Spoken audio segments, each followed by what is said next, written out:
আসসালামু আলাইকুম। ভাই লোক বাংলাদেশে ক্রোয়েশিয়া এবং পোল্যান্ডের দূতাবাস আসতেছে, এটা সম্পূর্ণ গুজব। ভাই গুজবে কান দিবেন না।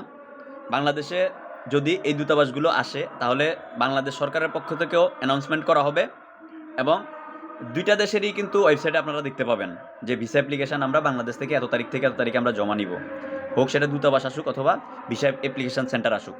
এখন আমরা যারা ইউরোপের ভিসা প্রত্যাশী ঐক্য পরিষদ আছি, আমরা কিন্তু অরাজনৈতিকভাবে একটি যৌক্তিক আন্দোলন নিয়ে আমরা এখন মাঠে আছি। সেটা হচ্ছে যে আপনার ইউরোপের প্রতিটা দেশের দূতাবাস যেন বাংলাদেশে আসে। বাংলাদেশে আসলে কি হবে? দূতাবাস যদিও না আসে, সময় সাপেক্ষ ব্যাপার, ভিসা অ্যাপ্লিকেশন সেন্টারগুলো যেন আসে। এটার লক্ষ্যে কিন্তু আমরা কাজ করতেছি, আমাদের টিম কাজ করতেছে, আমরা একটা কমিউনিটি আছি।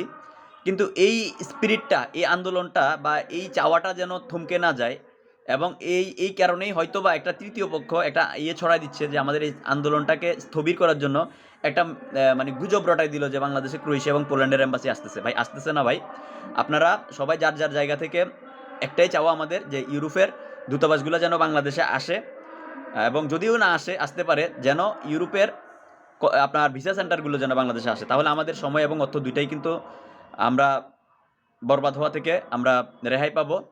তো যারাই এই নিউজগুলা ছড়াচ্ছেন, আমি জানি না ওনারা আবেগী হয়ে ছড়াচ্ছেন নিজেদেরকে ভাইরাল করার জন্য। আ যেন এটা থেকে আমরা অথেন্টিক কোনো নিউজ মানে ভালোভাবে না জেনে অফিসিয়ালি কোনো অ্যানাউন্সমেন্ট না দেখে আমরা যেন কোনো নিউজ যেন প্রচার না করি। কারণ এখানে সাধারণ মানুষ বিভ্রান্ত হবে এবং অনেকেই কিন্তু প্রপার ইনফরমেশনগুলা জানে না। ওনারা Facebook ভিত্তিক কোনো একটা নিউজ দেখলেই কিন্তু ওটাকে বিশ্বাস করে ফেলেন। তো আমরা যারা সোশ্যাল মিডিয়াতে কথা বলি বা আছি, আমরাও কোনো অথেন্টিকভাবে কোনো নিউজ না আসা পর্যন্ত, অফিসিয়ালি কোনো অ্যানাউন্সমেন্ট না আসা পর্যন্ত আমরাও আ ধারণার বশবর্তী হয়ে আমরা কোনো নিউজ প্রচার করব না, মানুষকে বিভ্রান্ত করব না। তো যারা বিভ্রান্ত করতেছেন, আপনাদের উদ্দেশ্যেও বলব, আপনারা আমরা নিজেরাও জানি যে ইউরোপের কিছু দূতাবাস বাংলাদেশে আসবে বা ভিসা অ্যাপ্লিকেশন সেন্টার বাংলাদেশে আসবে। তার মানে এই নয় যে চলে আসছে। এটা হচ্ছে এখনো পর্যন্ত ধোঁয়াশা। যদি অ্যানাউন্সমেন্ট, অফিসিয়াল অ্যানাউন্সমেন্ট হয় তখন থেকে বোঝা যাবে। তো আপনার কান চিলে নিয়ে গেছে, ওইটার চিলের পিছনে না দৌড়িয়ে কানে হাত দেন। এই হচ্ছে কথা। আপনারা যারাই আপনারা এই ধরনের গুজবে কান দিবেন না প্লিজ।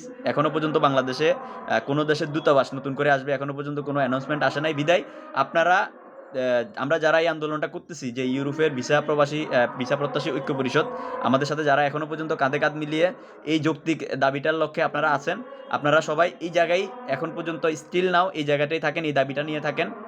যদি কখনো আসে চাঁদ উঠলে সবাই দেখতে পাবে। এখন পর্যন্ত পোল্যান্ডের এম্বাসি অথবা ক্রোয়েশিয়ার এম্বাসি বাংলাদেশে আসবে। এখনো পর্যন্ত এই নিউজের কোনো সত্যতা নাই, ভিত্তি নাই। ধন্যবাদ। আসসালামু আলাইকুম।